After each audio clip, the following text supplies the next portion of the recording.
Marilyn worked at one of the best clinics in the city as a surgeon. It was the woman's dream. Her mother, Helen Avila, did not approve of her daughter's choice to dig into human bodies all her life. Yes, saving lives is a noble and honourable mission, but let someone else do it. And her Marilyn, a fragile and calm girl, could be a neurologist, an ophthalmologist, a general practitioner at worst. But Marilyn said firmly, no, only a surgeon. It should be said that during her work in the clinic, she showed herself only in the best light, and she was already entrusted with quite complex operations. She was often called in on weekdays and holidays. "Oh, daughter, you'll never get married like this," sighed Mrs. Avila. "Oh, Mummy, as if getting married is the main purpose in life." "Yes, you are a woman, and I don't need to explain to you that our female age is not long. The clock is ticking after all," the mother kept arguing. "Let them tick." Marilyn waved her hand. The last time she had a relationship, it was in college with a classmate. Then he cheated on her with her best friend. Since then, Marilyn had gotten rid of her friends and kept her distance from men so as not to experience all that pain again. However, she was a real beauty. Curly blonde hair, white porcelain-like skin, brown eyes, such a doll. Only this doll had a steel character. What to do? The profession left an imprint on her. That evening, Marilyn had already left the clinic. It was a tough shift. 2 planned minor surgeries in the morning, and then several hours of surgery on a guy after a car accident. And now nothing threatened his life. Marilyn was tired. She walked along the path of the hospital park and already imagined how she would finally enter their apartment with her mother after quickly taking off boots, jacket and taking a bath. She would be basking in a snow-white bath with fluffy blackberry foam for an hour, and then she would flop into bed and disappear into the realm of Morpheus. Suddenly she heard a heavy groan. Marilyn stopped and looked around in confusion. It was already late October outside, and it was getting dark early, and this evening it had already frozen quite a bit. Marilyn shivered from the cold and looked closely at the nearest bushes. It seemed to her that the groan was coming from there. "Who's there?" she asked loudly, and boldly stepped towards the withered, huge bush, taking her phone as a flashlight. In the next second, she saw a person lying on the ground. He writhed in pain, gasped for air with his lips, trying to shout something, but only a sound that sounded more like a moan came out of his throat. Marilyn approached closer. In the light of the phone, she saw a miserable man and recoiled. He was a real bum, dressed in some rags of an indefinite age. His hair had grown to a dishevelled mess, his beard was grey, and there was the smell that confirmed once again, in front of her was a person who had fallen to the bottom of society. Maybe he's drunk, she thought doubtfully, but then she realised that she was trying to find a reason not to get closer and felt ashamed of it right away. As a doctor, she understood that the person needed urgent medical help. "Are you okay?" she asked, sitting down next to the bum. He looked at her with eyes full of pain and despair, and again he only groaned, curling up into a ball and holding his stomach. "Let me see what's wrong with you. I'm a doctor," Marilyn said softly, touching the unfortunate man's hand. From the calm voice, from the humane attitude that this tramp had already forgotten, he froze. Marilyn took his hand off his stomach and only made a few manipulations, realizing immediately that it was appendicitis, possibly peritonitis, that had begun. There was no time to lose. "I'll help you now," she said. "Just hold on a little longer." Marilyn dialed the phone of the emergency room of her clinic and called the orderlies. "A patient in the park?" The nurse was surprised. "Then you need an ambulance. We're a private clinic, not governmental, and they don't bring such people to us. The person needs emergency surgery. He may not make it to another hospital. Carrie, quickly send the orderlies to help me bring him to the clinic and prepare the operation room," Marilyn commanded the nurse. Carrie couldn't disobey the surgeon's command, and now the orderlies were running down the park path with a stretcher. Upon seeing the person Marilyn had found, the staff were stunned. "Dr. Avila, are you sure we can take him in?" one of the men doubted. "Are you suggesting we leave him here?" Marilyn objected. "But he's a homeless person, and we're an elite clinic. First and foremost, he is a human being, so take him carefully," commanded Marilyn, who knew there was not a minute to lose. The orderlies obediently did what the doctor had told them. In the reception room, everyone was shocked. The duty doctor refused to operate on the man without permission of the head doctor. Marilyn took charge and ordered the orderlies to clean the patient up and take him to the first operating room. "Your shift is over, Dr. Avila. The ambulance will take him now," the duty doctor said. "And where will they take him? To the third clinic? Where do they take everyone like him?" Marilyn frowned. "It takes more than an hour to get there, and he already has peritonitis. He'll die on the way." "So what? We're supposed to collect all the mud? We're an elite clinic. He has all sorts of infections." "Good sterilization of the operating room is all we need. It's not a problem," Marilyn retorted, and she personally rolled the homeless man on a stretcher into the processing room, and the nurses followed hesitantly. They understood that as a human being, Marilyn was right, but they wondered what the chief doctor would say about this. Dr. Cosimano had already left the clinic for the day, but they knew he would find out tomorrow. "Girls, I take full responsibility," Marilyn said, seeing the nurses' doubt. "Quickly, get him ready. I'm going to the operating room." The elderly anesthesiologist said nothing. He was still of the old school, and everyone was equal on the operating table for him. He approved of Marilyn's actions and tried not to think about the chief doctor's reaction, but he had no doubt that there would be a scandal tomorrow. The operation was successful, though not without difficulties. "You made the right decision, Marilyn," the anesthesiologist told her. "The old man would have died if you had sent him to another hospital." "That's what I thought," Marilyn nodded. "But get ready, you'll be having a hard day tomorrow," the anesthesiologist warned. "What?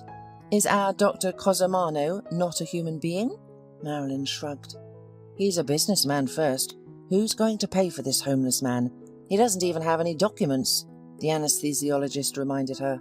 "Oh my God, let him lie for a couple of days. Then we'll transfer him to another clinic." "Oh girl, you're so naive," said an old doctor, shaking his head. But Marilyn was sure that the chief doctor would understand her. She didn't get home until late at night. What kind of bath with blackberry foam could she have here? She barely washed herself up, made it to the bed, and collapsed onto the pillow, sinking into a deep sleep. The next morning, the chief doctor called and yelled at her that she had created unsanitary conditions and violated the rules of the clinic. "What am I supposed to do now? Close the clinic for quarantine?" Dr. Cosimano shouted. "Why quarantine? We've taken all the express tests from him, an x-ray, everything's fine with him," Marilyn replied calmly. "Dr. Cosimano, he would have died if I hadn't performed the emergency operation." "So what? Who is he to you, your father, brother, husband, or uncle? This homeless old man has long since died for society," the chief doctor raged. "Dr. Cosimano, excuse me, but you're not reasoning like a doctor," Marilyn dared to say. "How dare you talk back to me?" the chief doctor shouted. "You're fired. The courier will deliver your papers and forget about the money. All your earnings will go to cover the clinic's losses." "What losses?" Marilyn bitterly smiled, her hands trembling with indignation. "For the clinic's sterilization," the chief doctor bellowed, then hung up. After the conversation, Marilyn was beside herself. She didn't even feel the tears running down her face. She just stood by the window, and the tears flowed. "Daughter, are you crying?" Mrs. Avila approached Marilyn cautiously. "What was the conversation about?" "The chief doctor called," Marilyn said, wiping away her tears. "Mum, I was fired." Then she told the whole story while her mother listened and shook her head. "Lord, what times we live in. We now have people and not people. And there are inhumane people as well, Marilyn replied, calming down. Like Dr. Cosimano, for them only status and money matter, and human life is worth nothing. Don't worry, daughter, her mother comforted Marilyn with a hug. You did everything right. I'm sure someone up there is watching all of this very carefully. It will be credited to you. Credited, Marilyn said, smiling sadly. But now I am unemployed. How will I live? I have to find a new job, although I'm not certain that Dr. Cosimano won't put me on a blacklist, and no one will hire me after that.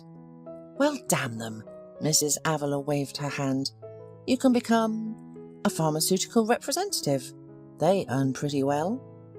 But I'm a surgeon, Mum. I'm used to saving people, not pushing unknown pills on them, although maybe you're right. Well, we'll see. Meanwhile, Dr. Cosimano had already called other clinics and warned his colleagues not to hire Marilyn under any circumstances. At that moment, his alarmed secretary knocked on his door. Dr. Cosimano, we're having an inspection, she whispered frantically. My friend works at the Ministry of Health. She called to warn us that they're coming unexpectedly. Damn it, Dr. Cosimano exclaimed. Everything is not good. Has that bum already been taken away? No, they're waiting for the ambulance. When will it arrive? He dialed the phone number of the head of the therapeutic department, shouted at him, and ordered to get rid of the homeless man. Even if you throw him under a bush, I don't care, the chief doctor shouted. I have an inspection from the Ministry of Health, and there's a bum lying here. Undocumented, unverified. Take him to the far end of the park. Let the ambulance pick him up from there. The unfortunate patient was being taken out when people from the Ministry of Health appeared in the doorway. They had already passed by, but one man suddenly wondered where they were taking the patient. Outside? Where is the ambulance? It should be here any minute, Dr. Cosimano replied. The patient had urgent surgery and is now being transferred for treatment. The man from the Ministry of Health turned to the door, looked out the window. The ambulance has already arrived. He has already passed by the patient, but he suddenly looked at his face and froze. Dad? The man exclaimed and ran to the stretcher. Is that you? The homeless man on the stretcher just lay there, looking at the men with confusion. But more often than not, he fixed his gaze on Brad. Yes, he certainly knew him from a past life before the tragedy happened to him. He just couldn't remember exactly. But the man called him Dad. So, he's his son? Dad, do you recognize me? Brad scrutinized the familiar features and couldn't believe that his father, whom they had been searching for almost 2 years, having lost all hope of finding him alive, was lying in front of him on a stretcher like this, emaciated, with a beard and hair that had grown almost to his shoulders. This story happened over a year ago. Mr. Reed had just celebrated his 60th birthday at the time and was planning to gradually retire from his business related to medical equipment. He wanted his son to leave his bureaucratic job at the Ministry of Health and engage in real business. But Brad was being stubborn, saying that he liked his job and that he was not a businessman at all. This all saddened Mr. Reed a lot. Who would he pass on his business to? His wife had a son from her first marriage, and Mr. Reed adopted him many years ago. Chad was older than Brad, but he had no head for business. Chad had ruined everything in no time. However, Mr. Reed didn't have any other options. Therefore, he wrote a power of attorney for Chad and started gradually teaching him the business. And then Mr. Reed was attacked. A black Jeep cut off his SUV on the road, and some muscle-bound guys jumped out and hit him on the head. After that, the old businessman only remembered how he was flying with the car into the river. He managed to get out of the sinking car, and then a memory gap. He woke up on the shore, his head hurt, his limbs were like wood, and most importantly, he didn't remember anything. On the shore, 2 homeless men were warming themselves by a fire nearby. Mr. Reed went to them. When they saw an old man with a bloody head, they offered to help to take him home. But where to go? Mr. Reed didn't remember anything. So Mr. Reed became a tramp, without memory, without a past. Other homeless people called him Tom. Why Tom? They just had to call him something. Meanwhile, Mr. Reed's relatives were reported by the police as having found the car in the river, but nobody was found in it. The current was so strong that they could search for several years and still not find anything. Brad didn't believe that his father was dead and kept looking for him, but being in the same city, they walked on different streets. They never met. And Chad quickly took on the role of the company's leader and began to build the business in his own way. And he messed it up, causing the father's business to go bankrupt. Brad was furious with his brother. He ruined their father's business. How do they tell him about it when he comes back? People don't come back from the dead, Chad smirked. And yet Mr. Reed came back. Yes, that was him lying on the couch. Brad immediately ordered that his father be taken to a ward and provided with the best care. No one argued with him. The chief physician now only gave orders, what and how to do. Brad did not care why his father was going to be transferred to another clinic. He was worried about other thoughts. How to restore his father's memory. It was clear that he had amnesia. But then he accidentally overheard a conversation between two nurses.